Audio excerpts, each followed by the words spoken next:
Good afternoon, everybody.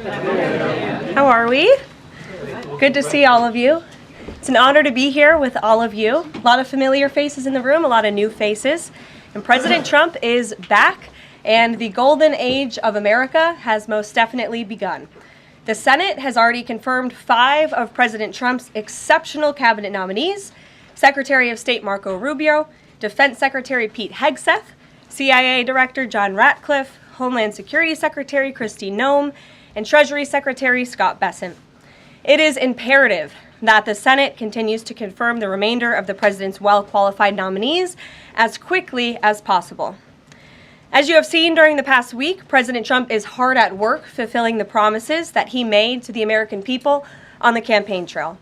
Since taking the oath of office, President Trump has taken more than 300 executive actions, secured nearly $1 trillion in U.S. investments, deported illegal alien rapists, gang members, and suspected terrorists from our homeland, and restored common sense to the federal government.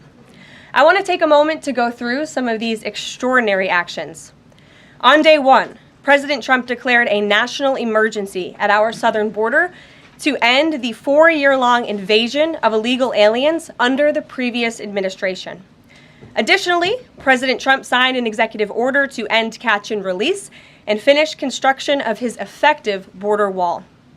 By using every lever of his federal power, President Trump has sent a loud and clear message to the entire world. America will no longer tolerate illegal immigration. And this president expects that every nation on this planet will cooperate with the repatriation of their citizens. As proven by this weekend, when President Trump swiftly directed his team to issue harsh and effective sanctions and tariffs on the Colombian government, upon hearing they were denied a U.S. military aircraft full of their own citizens who were deported by this administration.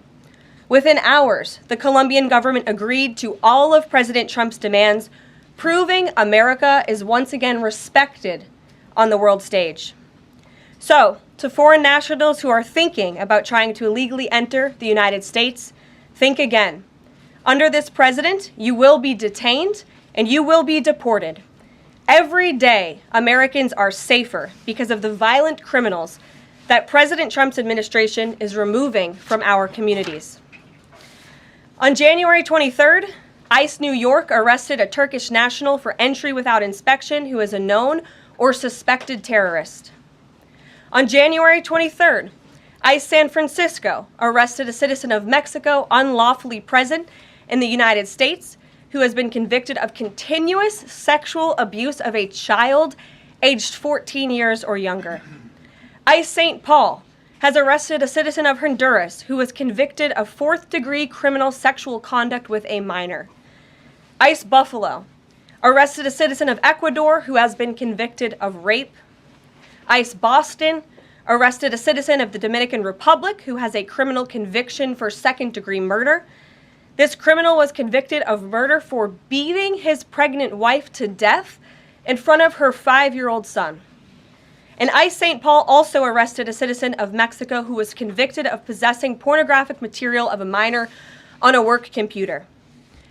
These are the heinous individuals that this administration is removing from American communities every single day, and to the brave state and local law enforcement officers, CBP, and ICE agents who are helping in the facilitation of this deportation operation, President Trump has your back, and he is grateful for your hard work.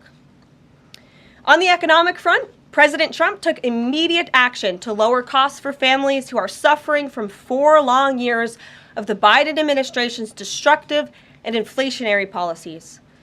President Trump ordered the heads of all executive departments and agencies to help deliver emergency price relief to the American people, untangle our economy from Biden's regulatory constraints, and end the reckless war on American energy. President Trump also signed sweeping executive orders to end the weaponization of government and restore common sense to the federal bureaucracy. He directed all federal agencies to terminate illegal diversity, equity, and inclusion programs to help return America to a merit-based society. President Trump also signed an executive order declaring It is now the policy of the federal government that there are only two sexes, male and female. Sanity has been restored. Before I take your questions, I would like to point out to all of you once again have access to the most transparent and accessible president in American history. There has never been a president who communicates with the American people and the American press corps as openly and authentically as the 45th and now 47th president of the United States.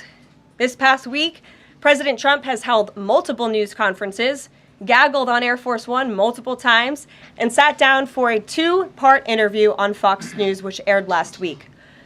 As Politico summed it up best, Trump is everywhere again.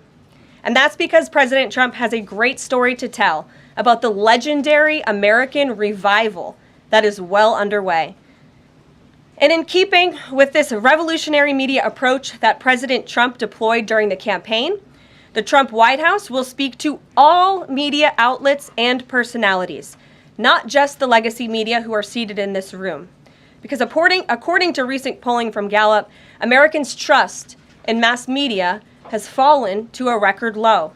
Millions of Americans, especially young people, have turned from traditional television outlets and newspapers to consume their news from podcasts, blogs, social media, and other independent outlets. It's essential to our team that we share President Trump's message everywhere and adapt this White House to the new media landscape in 2025. To do this, I am excited to announce the following changes will be made to this historic James S. Brady briefing room, where Mr. Brady's legacy will endure. This White House believes strongly in the First Amendment, so it's why our team will work diligently to restore the press passes of the 440 journalists whose passes were wrongly revoked by the previous administration.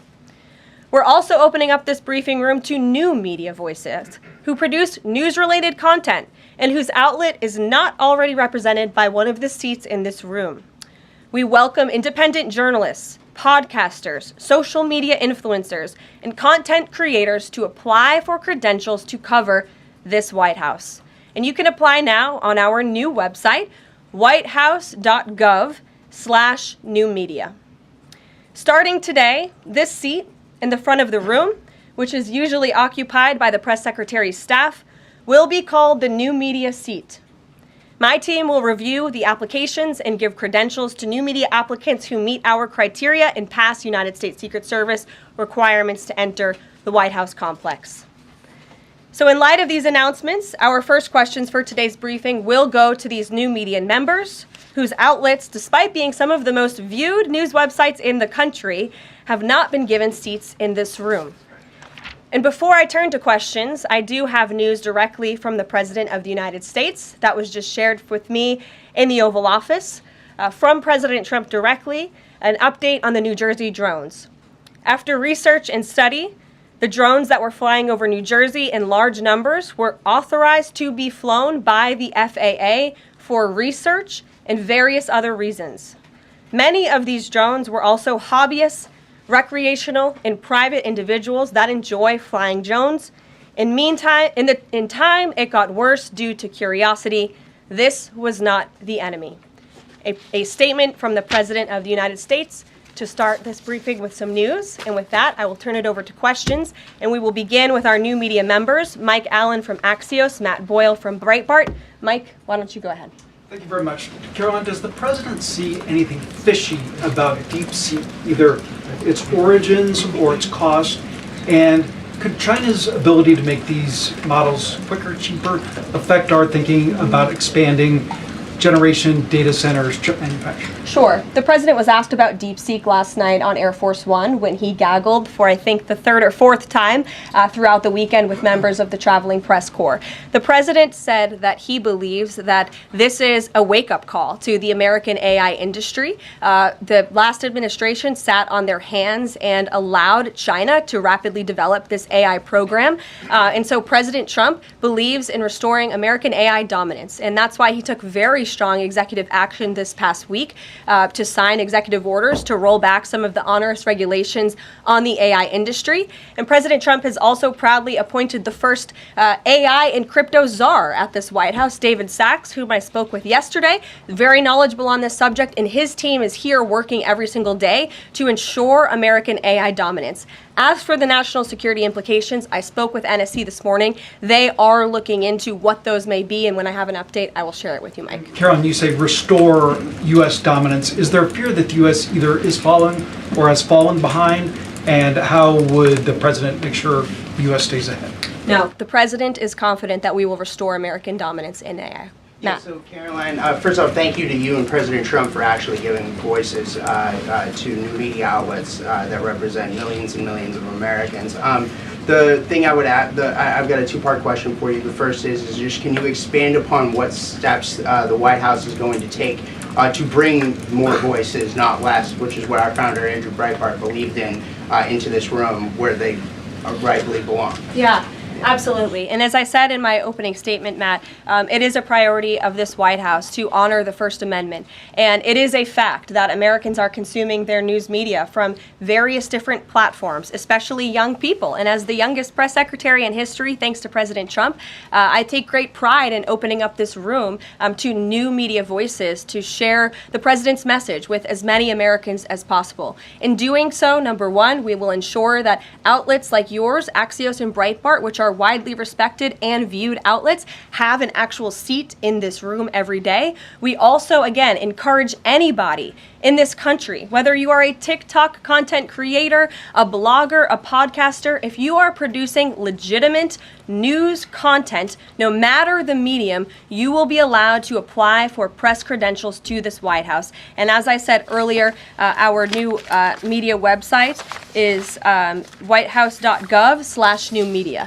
And so we encourage people to apply. Again, as long as you are creating news-related content of the day and you're a legitimate independent journalist, you're welcome to cover this White House. And secondly, Caroline, you said you laid out several of the actions that President Trump has taken. That obviously it's a stark contrast to the previous administration of breakneck speed from President Trump. Can we expect that pace to continue as the first 100 days moves along here and beyond that? Absolutely. There's no doubt President Trump has always been the hardest working man in politics. I think that's been proven over the past week. This president has again signed more than 300 executive orders. He's taken historic action. I gaggled aboard Air Force One to mark the first 100 days of this administration, 4 p.m. last Friday, or first 100 hours rather. And this president did more in the first 100 hours than the previous president did in the first 100 days. So President Trump, I think you can all expect for him to continue to work at this breakneck speed, so I hope you're all ready to work very hard. I know that we are. Zeke Miller. Thanks, Caroline. A question that we've asked your predecessors of both parties in this job. When you're up here in this briefing room speaking to the American public, do you view yourself and your role as advocating on behalf of the president or providing the unvarnished truth that is, not to lie, not to obfuscate to the American people? I commit to telling the truth from this podium every single day. I commit to speaking on behalf of the President of the United States. That is my job. And I will say it's very easy to speak truth from this podium when you have a president who is implementing policies that are wildly popular with the American people, and that's exactly what this administration is doing. It's correcting the lies and the wrongs of the past 4 years, many of the lies that have been told to your faces in this very briefing room. I will not do that. But since you brought up truth, Zeke, I would like to point out, while I vowed to provide the truth from this podium, we ask that all of you in this room hold yourselves to that same standard. We know for a fact there have been lies that have been pushed by many legacy media outlets in this country about this president, about his family, and we will not accept that. We will call you out when we feel that your reporting is wrong or there is misinformation about this White House. So yes, I will hold myself to the truth, and I expect everyone in this room to do the same. And Caroline, just on a substantive question, yesterday the White House Office of Management and Budget directed across the board freeze, with some exceptions for individual assistance, we understand, to federal grants. It's caused a lot of confusion around the country among Head Start providers, among providers services to homeless veterans, Medicaid providers, states saying they're having trouble accessing the portal. Could you help us clear up some of the confusion, give some certainty to folks? And also, is that uncertainty how does that uncertainty service the president's voters? Well, I think there's only uncertainty in this room amongst the media. There's no uncertainty in this building. So let me provide the certainty and the clarity that all of you need. This is not a blanket pause on federal assistance and grant programs from the Trump administration. Individual assistance, that includes, I'm not naming everything that's included, but just to give you a few examples, Social Security benefits, Medicare benefits, food stamps, welfare benefits, assistance that is going directly to individuals will not be impacted by this pause. And I want to make that very clear to any Americans who are watching at home who may be a little bit confused about some of the media reporting. This administration, if you are receiving individual assistance from the federal government, you will still continue to receive that. However, it is the responsibility of this president and this administration to be good stewards of taxpayer dollars. That is something that President Trump campaigned on. That's why he has launched DOGE, the Department of Government Efficiency, who is working alongside OMB. And that's why OMB sent out this memo last night, because the president signed an executive order directing OMB to do just this. And the reason for this is to ensure that every penny that is going out the door is not conflicting with the executive orders and actions that this president has taken. So what does this pause mean? It means no more funding for illegal DEI programs. It means no more funding for the Green New scam that has cost American taxpayers tens of billions of dollars. It means no more funding for transgenderism and wokeness across our federal bureaucracy and agencies. No more funding for Green New Deal social engineering policies. Again, people who are receiving individual assistance, you will continue to receive that. And President Trump is looking out for you by issuing this pause because he is being good steward of your taxpayer dollars. Thanks, Caroline. Sure. How long is this pause going to last, and how is the Trump administration recommending that organizations that rely on federal funding make payroll, pay their rent in the meantime? It is a temporary pause, and the Office of Management and Budget is reviewing the federal funding that has been going out the door. Again, not for individual assistance, but for all of these other programs that I mentioned. I also spoke with the incoming director of OMB this morning, and he told me to tell all of you that the line to his office is open for other federal government agencies across the board, and if they feel that programs are necessary and in line with the president's agenda, then the Office of Management and Budget will review those policies. I think this is a very responsible measure. Again, the past 4 years, we've seen the Biden administration spend money like drunken sailors. It's a big reason we've had an inflation crisis in this country, and it's incumbent upon this administration to make sure, again, that every penny is being accounted for honestly. Why impose this pause with so little notice? Why not give organizations more time to plan for the fact that they are about to lose, in some cases, really crucial federal funding, at least for a period of time? There was notice. It was the executive order that the president signed. There's also a freeze on hiring, as you know, a regulatory freeze, and there's also a freeze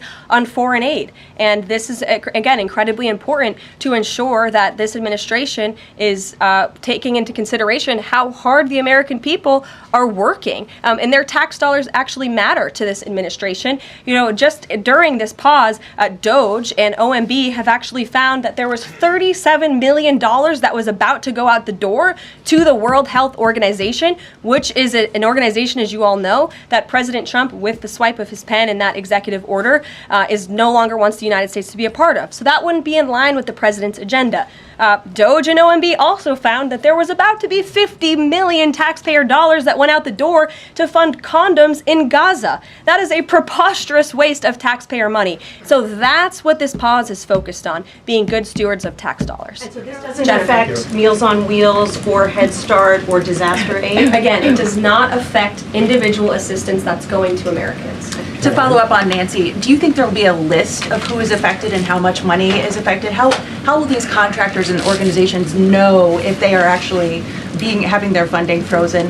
And then secondly, if you're willing, can you just clarify, is the end goal of this to essentially challenge Congress or to prove that the president can withhold federal funding? In other words, is this an attempt to pick a fight to prove that he can do this? No, absolutely not. As it says right here in the memo, which I have, and I'd encourage all of you to read it, it says the American people elected President Trump to be the president of the United States. and gave him a mandate to increase the impact of every federal dollar. This memo requires federal agencies to identify and review all federal financial assistance programs and supporting activities consistent with the president's policies and requirements. The American people gave President Trump an overwhelming mandate on November 5th, and he's just trying to ensure that the tax money going out the door in this very bankrupt city actually aligns with the will and the priorities of the American people. Will there be a line? Yes. Welcome. You look great. You're doing a great job. You talked about transparency, and some of us in this room know how just transparent President Trump has been the last 5 or 6 years. I think you'll do the same. My question is, do you think this latest incident with the president of Colombia is indicative of the global, powerful respect they have for President Trump moving forward, not only to engage in economic diplomacy with these countries, but also world peace? Absolutely. I'll echo the answer that the president gave on Air Force One last night when he was asked a very similar question by one of your colleagues in the media. This signifies peace through strength is back. And this president will not tolerate illegal immigration into America's interior. And he expects every nation on this planet, again, to cooperate with the repatriation of their citizens who illegally entered into our country and broke America's laws. Won't be tolerated. And as you saw, the Colombian government quickly folded and agreed to all of President Trump's demands. Flights are underway once again. Carolyn. Two questions on deportations, if I may. President Trump had said on the campaign trail that he would deport pro-Hamas students who are here on visas. And on his first day in office, he signed an executive order that said, quote, "The U.S. must ensure that admitted aliens and aliens otherwise already present in the U.S. do not bear hostile attitudes towards the citizens, culture, government, institutions, or founding principles." So should we take this executive order as Trump saying he would be open to deporting those students who are here on visas but, hold pro-Hamas sympathies? The president is open to deporting individuals who have broken our nation's immigration laws. So if they are here illegally, then certainly he is open to deporting them. And that's what this administration is hard at work at doing. We receive data from DHS and from ICE every single day. From what we hear on the ground, ICE agents are feeling incredibly empowered right now because they actually have a leader in this building who is supporting them in doing their jobs that they were hired to do, which is to detain, arrest, and deport illegal criminals who have invaded our nation's borders over the past 4 years. That's what the president is committed to seeing. Peter. Carolyn, very quickly, just following up on the question on immigration first. President Trump, during the course of the campaign in 2024, said the following about illegal immigration. He said, "They're going back home where they belong, and we start with the criminals. There are many, many criminals." NBC News has learned that ICE arrested 1,179 undocumented immigrants on Sunday, but nearly half of them, 566 of the migrants, appear to have no prior criminal record besides entering the country illegally. Is the president still focused exclusively, which is a civil crime, it's not criminal? It's a federal crime.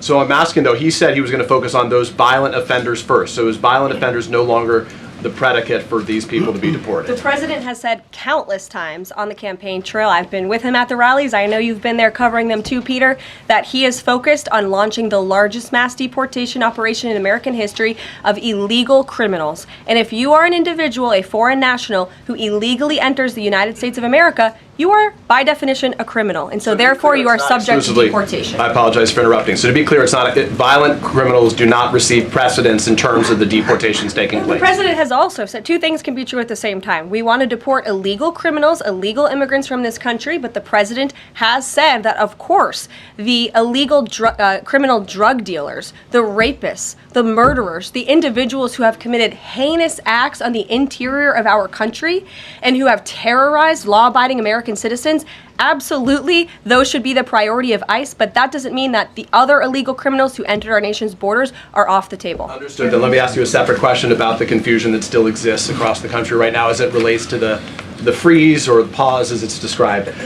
President Trump, of course, ran one of the key policy items was that he was going to lower prices, lower the cost of everything from groceries, as he often said. But in many of the cases, it would seem that some of these moves could raise prices for real Americans on everything from low-income heating, that program, child care programs. Will nothing that the president's doing here in terms of the freeze in these programs raise prices on ordinary Americans? What particular actions are you referring to that I'm would? referring to LHEAP right now. That's the low-income heating program, for example. We can talk about, there's no clarity, so I could refer to a lot of them. We don't know what they are specifically. Can you tell us that LHEAP, the LIHEAP, is not one of those affected? So you're asking a hypothetical based on programs that you can't even identify. I just identified. What I can tell Well, you just to be is clear, that since you guys haven't identified, let's do it together, just for Americans at home. Medicaid, is that affected? I gave you a list of examples: Social Security, Medicare, welfare benefits, Medicaid, food right. stamps that will not be impacted by this federal pause. I can get you the full list after this briefing from the Office of Management and Budget. But I do want to address the cost cutting because that's certainly very important and cutting the cost of living in this country. President Trump has taken historic action over the past week to do that. He actually signed a memorandum to deliver emergency price relief for American families, which took a number of actions. I can walk you through those. He also repealed many onerous Biden administration regulations. We know over the past 4 years, American households has been essentially taxed $55,000 in regulations from the previous administration. President Trump, with the swipe of his pen, rescinded those, which will ultimately put more money back in the pockets of the American people. So deregulation is a big deal. And then when it comes to energy, I mean, the president signed an executive order to declare a national energy emergency here at home, which is going to make America energy dominant. We know that energy is one of the #1 drivers of inflation. And so that's why the president wants to increase our energy supply to bring down costs for Americans. The Trump energy boom is incoming, and Americans can expect that. Please share that out. Thank you. Caroline, I think some of the confusion I think may be here with this pause on federal funding. You've made it clear you're not stopping funds that go directly to individuals, but there certainly are lots of organizations that receive funding and then may pass along a benefit. Meals on Wheels, for one. They provide meals for over 2.2 million seniors. What is the president's message to Americans out there, many of whom supported him and voted for him, who are concerned that this is going to impact them directly, even if, as you said, the funding isn't coming directly to their wallet? I have now been asked and answered this question 4 times. To individuals at home who receive direct assistance from the federal government, you will not be impacted by this federal freeze. In fact, OMB just sent out a memo to Capitol Hill with Q&A to clarify some of the questions and the answers that all of you are asking me right now. Again, direct assistance will not be impacted. I've been asked and answered about this OMB memo. There's many other topics of the day. Jackie Heinrich. Indirect assistance, Caroline, it's going to another organization and then trickling down. Direct assistance that is in the hands of the American people will not be impacted. Again, as I said to Peter, we will continue to provide that list as it comes to fruition. But OMB right now is focused on analyzing the federal government's spending, which is exactly what the American people elected President Trump to do. And one question on immigration, Caroline, on immigration. Of the 3,500 arrests ICE has made so far since President Trump came back into office, can you just tell us the numbers? How many have a criminal record versus those who are just in the country illegally? All of them, because they illegally broke our nation's laws and therefore they are criminals as far as this administration goes. I know the last administration didn't see it that way, so it's a big culture shift in our nation to view someone who breaks our immigration laws as a criminal, but that's exactly what they are. You made a point of going with the worst first. They all have a criminal record? And welcome to the briefing If they room. broke our nation's laws, yes, they are criminal. Yes. Thank you. On stripping security details for figures like John Bolton, Pompeo, Brian Hook, Senator Tom Cotton said that he's seen the intelligence and the threat from Iran is real for anyone who played a role in the Soleimani strike. He voiced concern it wouldn't just impact those individuals, but potentially their family, innocent bystanders, friends, anyone who's near them when they're out in public. Is the president open to reconsidering his decision? The president was asked and answered this yesterday, and he was firm in his decision despite some of the comments that you had referenced. And he's made it very clear that he does not believe American taxpayers should fund security details for individuals who have served in the government for the rest of their lives. And there's nothing stopping these individuals that you mentioned from obtaining private security. That's where the president stands on it. I have no updates on that. Is there any concern that this decision might jeopardize the administration's ability to hire the best advisors for these kinds of positions in the future? No, in fact, I've talked to the Presidential Personnel Office, who has told me directly that there is such an influx of resumes for this administration that it's incredibly overwhelming. There is no lack of talent for the Trump administration. And Ron, would he take any responsibility if anything happened to these people? Would he feel at all that his decision was a factor in that? The president was asked and answered this yesterday. I defer you to his Thanks, comments. Caroline. Reagan, since you're in the back row, I hear you, the back row hasn't gotten much attention in the last 4 years, so I'm happy to answer your question. And I can project. Does the president intend to permanently cut off funding to NGOs that are bringing illegal foreign nationals to the country, such as Catholic charities? I am actually quite certain that the president signed an executive order that did just that, and I can point you to that. One more, Caroline. President Trump issued an executive order on increased vetting for refugees in visa applications. Part of that order was considering an outright ban for countries that have deficient screening processes. Has the president considered yet which countries might fall into this category? Are countries like Afghanistan or Syria under consideration for a full ban? Yeah, so the president signed an executive order to streamline the vetting for visa applicants and for illegal immigrants in this country who are coming, of course, from other nations. It also directed the Secretary of State to review the process and make sure that other countries around the world are being completely transparent with our nation and the individuals that they are sending here. And so the Secretary of State has been directed to report back to the president. I haven't seen that report yet. We've only been here for a few days. One on the freeze in federal funding. Who advised the president on the legality of telling government agencies that they don't have to spend money that was already appropriated by Congress? Well, as the OMB memo states, this is certainly within the confines of the law. So White House counsel's office believes that this is within the president's power to do it, and therefore he's doing it. Okay, so they disagree with lawmakers who say that they don't have the power to freeze this funding. Again, I would point you to the language in the memo that clearly states this is within the law. And on what happened on Friday night, the administration fired several inspectors general without giving Congress the 30-day legally required notification that they were being fired. I think only 2 were left at DHS and the DOJ. And then yesterday we saw several prosecutors, I believe 12, fired from the Justice Department who worked on the investigations into the president. As you know, they are career prosecutors, therefore they are afforded civil service protections. How is the administration deciding which laws to follow and which ones to ignore? So it is the belief of this White House and the White House counsel's office that the president was within his executive authority to do that. He is the executive of the executive branch, and therefore he has the power to fire anyone within the executive branch that he wishes to. There's also a case that went before the Supreme Court in 2020, Scala Law LLC versus the Customs, Bureau Protection. I would advise you to look at that case, and that's the legality that this White House was resting on. So you're confident that if they bring lawsuits against you, the prosecutors who were fired, that they will succeed? We will win in court. And yes. Did he personally direct this, given they worked on the classified documents investigation and the election interference investigation? This was a memo that went out by the Presidential Personnel Office, and the president is the leader of this White House. So yes. Yes. Caroline. Caroline? Sure. Thank you. Congrats on your first day behind the podium. Thank you. President Trump ended funding for UNRWA and also designated the Houthis a foreign terrorist organization. That's right. Both were decisions that the previous administration had reversed. So here's my question.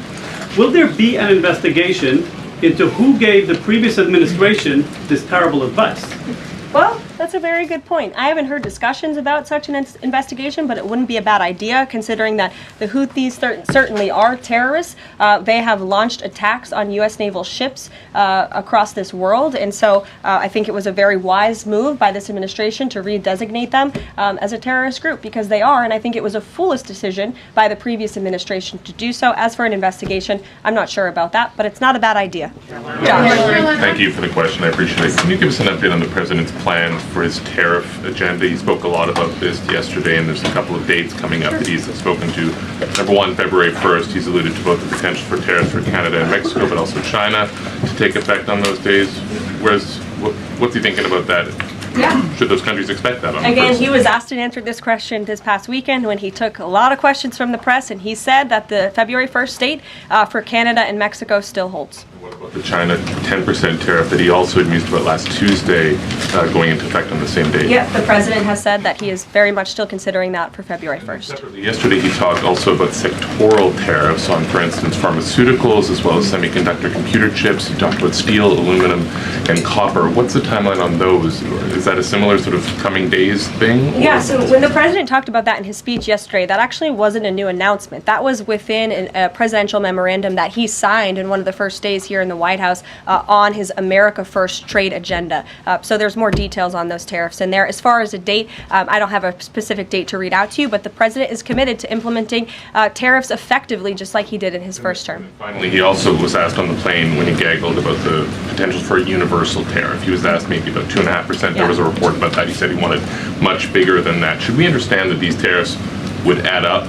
You know, in other words, you might have country-specific tariffs like Canada, Mexico, China. You might have sectoral tariffs like on pharmaceuticals, as well as a potential universal tariff on top of that. Do these stack on one or the other, or would one sort of take precedence over another? All I can point you to is what the president has said on this front. The February 1st date for Canada and Mexico, also the China tariff that he has discussed. He rejected the 2.5% tariff. He said that was a little bit too low. He wants it to be higher. I'll leave it to him to make any decisions on that front. Phil Wegman. What the Mexicans and Canadians have done so far, do you have any comment on whether that has met the bar, what he wants to see on fentanyl? Thank you. I won't get ahead of the president again on advocating to foreign nations on what they should or shouldn't do to get away from these tariffs. The president has made it very clear, again, that he expects every nation around this world to cooperate with the repatriation of their citizens. And the president has also put out specific statements in terms of Canada and Mexico when it comes to what he expects in terms of border security. We have seen a historic level of cooperation from Mexico, but again,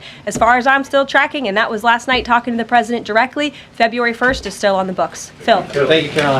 Quick programming note and then a question on taxes. In terms of programming, should we expect to see you here every day? How frequently will these press briefings be? It is a good question, April. So look, the president, as you know, is incredibly accessible. First day here, he wanted all of you in the Oval Office. You got a 60-minute press conference with the leader of the free world while he was simultaneously signing executive orders. I may add that's pretty impressive. I don't think the previous office holder would be able to pull such a thing off. So look, the president is the best spokesperson that this White House has, and I can assure you that you will be hearing from both him and me as much as possible. And then a question about tax cuts. The president has promised to extend the tax cuts from the previous term. I'm curious, does the president support corresponding spending cuts as some Republicans have called for in Congress? And will the new Treasury Secretary be leading those negotiations with the Hill as Mnuchin did during the first administration? The president is committed to both tax cuts and spending cuts, and he has a great team negotiating on his behalf, but there's no better negotiator than Donald Trump, and I'm sure he'll be involved in this reconciliation process as it moves forward. Caroline, in the announcement that you made last night on the Iron Dome, it said the president had directed that the United States will build this Iron Dome. Yeah. When you read into the executive order, it seemed short of that. It asked for a series of studies and reports back from him. Can you tell us whether the president has directed this? And if he is as concerned on this issue, why the suspensions that we saw listed by OMB included so many different nuclear programs, non-proliferation programs, programs to blend down nuclear weapons, and so forth? First of all, when it comes to the Iron Dome, the executive order directed the implementation of an Iron Dome. It also, as you said, kind of directed research and studies to see if how the United States can go about doing this, particularly the Department of Defense. When it comes to the other question that you asked about those specific programs, again, I would say this is not a ban. This is a temporary pause and a freeze to ensure that all of the money going out from Washington, D.C. is aligned with the president's agenda. And as the Office of Management and Budget has updates on what will be kickstarted once again, I will provide those to you. Just to clarify for a sec what you were saying before on Medicaid. It wasn't clear to me whether you were saying that no Medicaid would be cut off. Obviously, a lot of this goes to states before it goes to individuals and so forth. So are you guaranteeing here that no individual now on Medicaid would see a cutoff because of the pause? I'll check back on that and get back to you. John. Thanks a lot, Caroline. As you know, in the first week that the president was in office, signed an executive order as it relates to birthright citizenship, trying to eliminate that. Now, 22 state attorney generals have said that this is unconstitutional. A federal judge has just agreed with their argument. What's the administration's argument for doing away with birthright citizenship? The folks that you mentioned have a right to have that legal opinion, but it is in disagreement with the legal opinion of this administration. This administration believes that birthright citizenship is unconstitutional, and that is why President Trump signed that executive order. Illegal immigrants who come to this country and have a child are not subject to the laws of this jurisdiction. That's the opinion of this administration. We have already appealed the lawsuit that was filed against this administration, and we are prepared to fight this all the way to the Supreme Court if we have to, because President Trump believes that this is a necessary step to secure our nation's borders and protect our homeland. On foreign policy, if I may, the president's commitment to the NATO Defense Alliance, is it as strong as the prior administration? Is it the same as when he served as president in his first term in office? As long as NATO pays their fair share, and President Trump has called on NATO allies to increase their defense spending to 5%. You actually saw the head of NATO at Davos last week on Bloomberg television saying that President Trump is right, and if Europe wants to keep itself safe, they should increase their defense spending. I would just add that there was no greater ally to our European allies than President Trump in his first term. The world for all nations in Europe, and of course here at home, was much safer because of President Trump's peace through strength diplomatic approach. Thank you, Caroline, and it's great to finally be called on as well in the briefing room. I appreciate that. Of course, we know President Trump just got back from North Carolina and California meeting with victims of natural disasters. There's the 2-year anniversary of the East Palestine, Ohio toxic train derailment. Does the president have any plans to go visit the victims of that toxic spill, or just visit in general? No plans that I can read out for you here. If that changes, I will certainly keep you posted. What I can tell you is that President Trump still talks about his visit to East Palestine, Ohio. That was one of the turning points, I would say, in the previous election campaign, where Americans were reminded that President Trump is a man of the people, and he, as a candidate, visited that town that was just derailed by the train derailment, no pun intended, and he offered support and hope, just like I saw the president do this past week. It was a purposeful decision by this president on his first domestic trip to go to North Carolina and to California to visit with Americans who were impacted by Hurricane Helene and also by the deadly fires. A red state and a blue state, both of which feel forgotten by the previous administration and the federal government. That is now ended under President Trump. He will continue to put Americans first, whether they're in East Palestine, in Pacific Palisades, or in North Carolina. Thank you, Caroline. On California, could you please clarify what the military did with the water last night as referenced in the president's Truth Social post? The water has been turned back on in California, and this comes just days after President Trump visited Pacific Palisades, and as you all saw, applied tremendous pressure on state and local officials in Pacific Palisades, including Los Angeles Mayor Karen Bass, to turn on the water and to direct that water to places in the south and in the middle of the state that have been incredibly dry, which has led to the expansion, the rapid expansion of these fires. So could you clarify what the military's role was, where the water came from, and how it got there? Again, the Army Corps of Engineers has been on the ground in California to respond to the devastation from these wildfires, and I would point out that just days after President Trump visited the devastation from these fires, the water was turned on. That is because of the pressure campaign he put on state and local officials there who clearly lack all common sense. And I will never forget being at that roundtable with the president last week and hearing the frustration in the voices of Pacific Palisades residents who feel as though their government has just gone insane.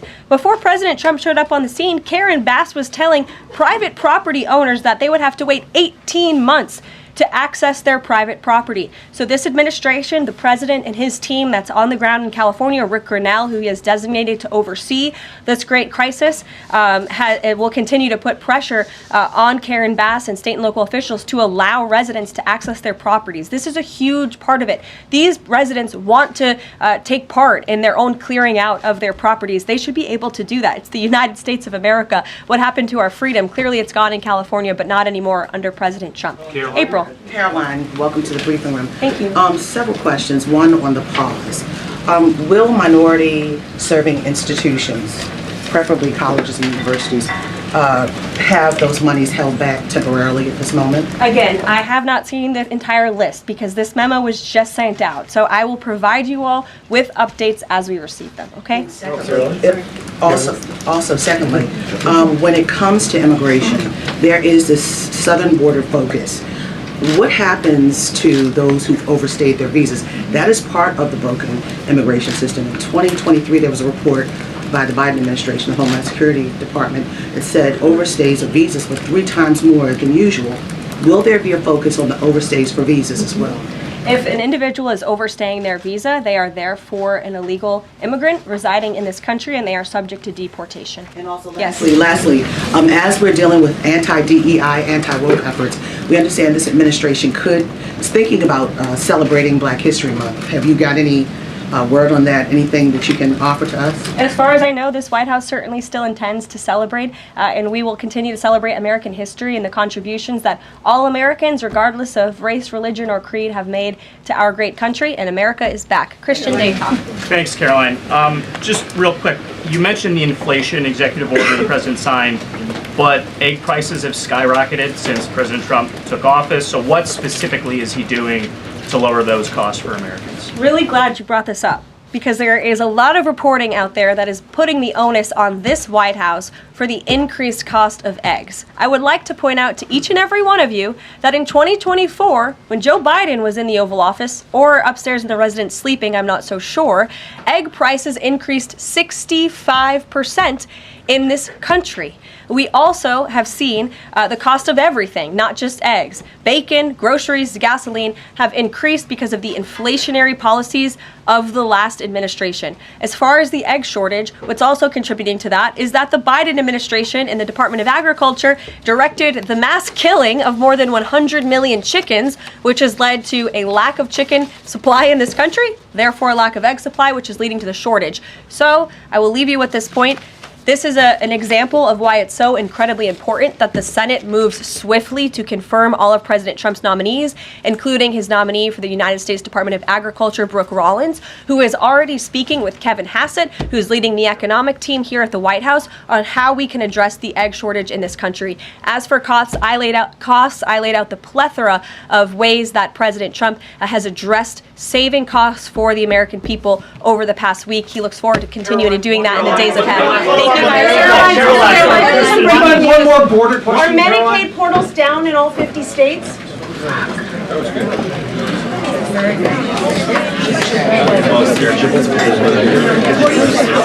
Thank you for watching Noble Black News, where we strive to bring you the real stories and perspectives that truly matter. If you found this video insightful, don't forget to give it a thumbs up, share it with your community, and leave your thoughts in the comments below. We'd love to hear from you. Make sure to subscribe and hit the notification bell so you never miss out on our latest content. Together, let's continue to uncover the untold stories and celebrate the achievements of the global Black community. Stay tuned for more powerful stories. Until next time.